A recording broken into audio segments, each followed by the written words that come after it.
Mayambu ikoknona khurumjari lagliba July gi tarik 10 ga mani yaifraba numit asigi ayuki pung 10 taba matamdagi hauduna mayamna sakangbiraba environmentalist Manikanta Mutumna khongna chatuna Manipur gi CM amade te atopa MLA minister singda memorandum am pishingadari haiba memorandum asida yawriba cherol sing adudi sarkar gi thabak ama changnaba honaba matamda hairu myoy adugi akoi uchar ama fazana thaduna madugi uchar adubu fazana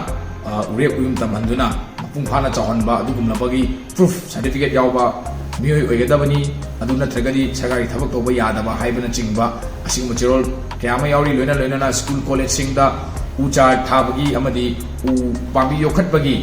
damakta angang singda grace mark hapa asina chingba warol kaya yawba memorandum ama lakliba tarik 10 ga mari July gi yaifraba numit asida pung 10 dagi hauduna mayamda akoigi Manipur gi CM da loinana MLA minister ji represent dori mayamna support of you inau Manikanta Mutumna lawriba initiative asibu mayam hupna support of you na mongsai magi khalbu ngak tuna thamada mayam ge chobo thodang adu longmina si haina ainasu mayamda pokjenjari